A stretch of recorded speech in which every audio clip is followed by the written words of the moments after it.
Now, the title story of this collection, Look at the Birdie, narrated by Norman Dietz. I was sitting in a bar one night talking rather loudly about a person I hated, and a man with a beard sat down beside me and he said amiably, "Why don't you have him killed?" "I've thought of it," I said. "Don't think I haven't." "Let me help you to think about it clearly," he said. His voice was deep. His beak was large. He wore a black mohair suit and a black string tie. His little red mouth was obscene. "You're looking at the situation through a red haze of hate," he said. "What you need are the calm, wise services of a murder counselor who can plan the job for you and save you an unnecessary trip to the hot squat." "Where do I find one?" I said. "You've found one," he said. "You're crazy," I said. "That's right," he said. "I've been in and out of mental institutions all my life. That makes my services all the more appealing. If I were ever to testify against you, your lawyer'd have no trouble establishing that I was a well-known nut and a convicted felon besides." "What was the felony?" I said. "A little thing, practicing medicine without a license," he said. "Not murder, then?" I said. "No," he said. "But that doesn't mean I haven't murdered. As a matter of fact, I murdered almost everyone who had anything to do with convicting me of practicing medicine without a license." He looked at the ceiling, did some mental arithmetic. 23 people, maybe more," he said. "Maybe more. I've killed them over a period of years, and I haven't read the papers every single day."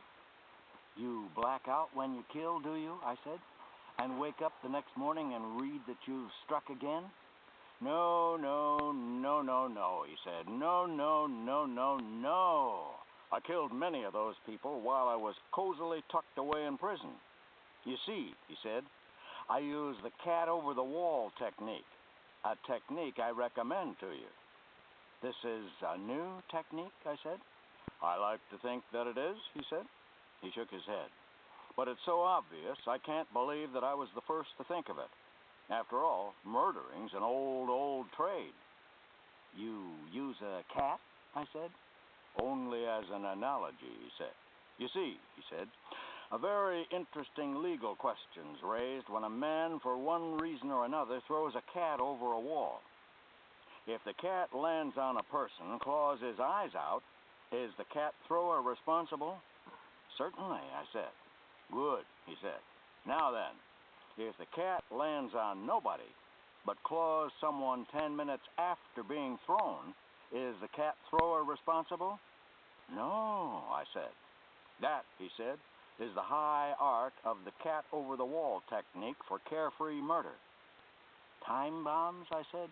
No, he said, pitying my feeble imagination. "Slow poisons? Germs?" I said. "No," he said. "And your next and final guess I already know. Killers for hire from out of town." He sat back, pleased with himself. "Maybe I really did invent this thing." "I give up," I said. "Before I tell you," he said, "you've got to let my wife take your picture." He pointed his wife out to me. She was a scrawny, thin-lipped woman with raddled hair and bad teeth. She was sitting in a booth with an untouched beer before her. She was obviously a lunatic herself, watching us with the harrowing cuteness of schizophrenia. I saw she had a Rolleiflex with a flash gun attached on the seat beside her. At a signal from her husband, she came over and prepared to take my picture. "Look at the birdie," she said. "I don't want my picture taken," I said. "Say cheese," she said, and the flash gun went off. When my eyes got used to the darkness of the bar again, I saw the woman scuttling out the door. "What the hell is this?" I said, standing up. "Calm yourself. Sit down," he said. "You've had your picture taken, that's all." "What's she going to do with it?" I said. "Develop it," he said. "And then what?" I said. "Paste it in our picture album," he said. "In our treasure house of golden memories." "Is this some kind of blackmail?" I said. "Did she photograph you doing anything you shouldn't be doing?" he said. "I want that picture," I said. "You're not superstitious, are you?" he said. "Superstitious? I said. Some people believe that if their picture's taken, he said, the camera captures a little piece of their soul. I want to know what's going on, I said. Sit down and I'll tell you, he said. Make it good and make it quick, I said. Good and quick it shall be, my friend, he said. My name is Felix Coradubian. Does the name ring a bell? No, I said. I practiced psychiatry in this city for 7 years, he said. Group psychiatry was my technique. I practiced in the round, mirror-lined ballroom of a stucco castle between a used car lot and a colored funeral home. I remember now, I said. Good, he said. For your sake, I'd hate to have you think I was a liar. You were run in for quackery, I said. Quite right, he said. You hadn't even finished high school, I said. You mustn't forget, he said. Freud himself was self-educated in the field, and one thing Freud said was that a brilliant intuition was as important as anything taught in medical school. He gave a dry laugh. His little red mouth certainly didn't show any merriment to go with the laugh.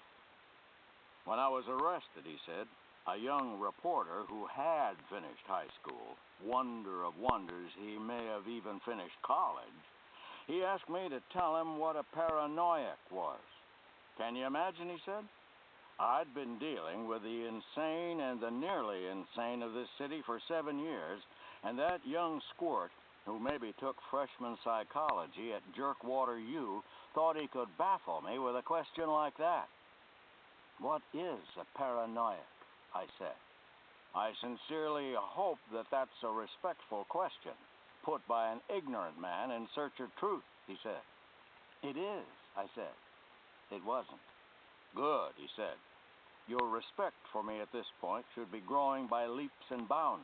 It is, I said. It wasn't.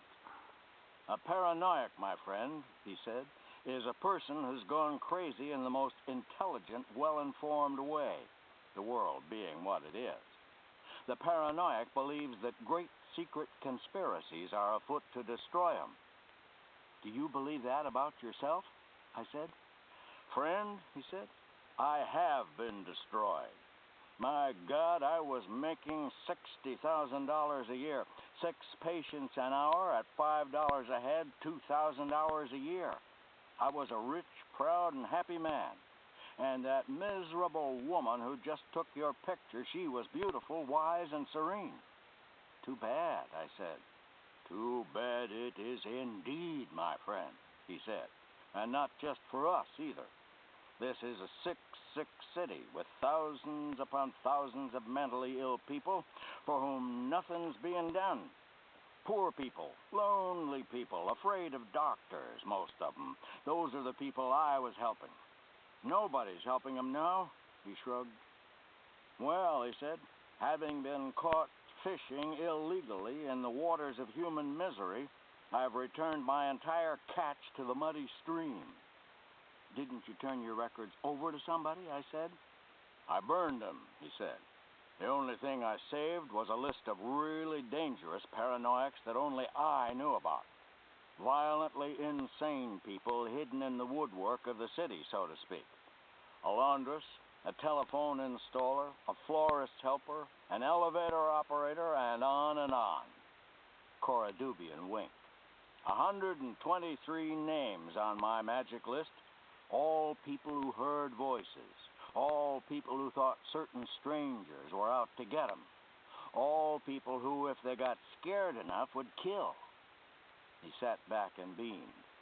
I see you're beginning to understand, he said. When I was arrested and then got out on bail, I bought a camera, the same camera that took your picture. And my wife and I took candid snapshots of the district attorney, the president of the County Medical Association, of an editorial writer who demanded my conviction. Later on, my wife photographed the judge and jury, the prosecuting attorney, and all of the unfriendly witnesses. I called in my paranoiacs and I apologized to them. I told them that I'd been very wrong in telling them that there was no plot against them. I told them that I'd uncovered a monstrous plot and that I had photographs of the plotters. I told them that they should study the photographs and should be alert and armed constantly. And I promised to send them more photographs from time to time.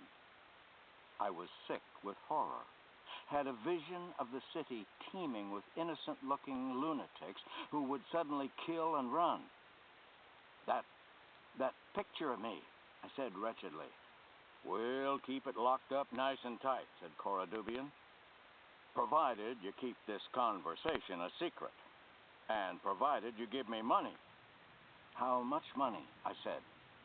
I'll take whatever you got on you now, he said. I had $12. I gave it to him. Now do I get the picture back, I said. No, he said.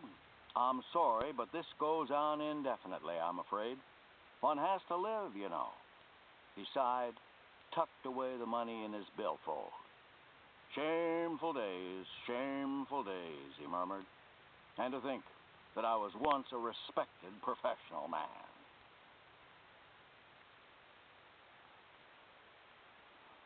This ends Look at the Birdie, narrated by Norman Dietz.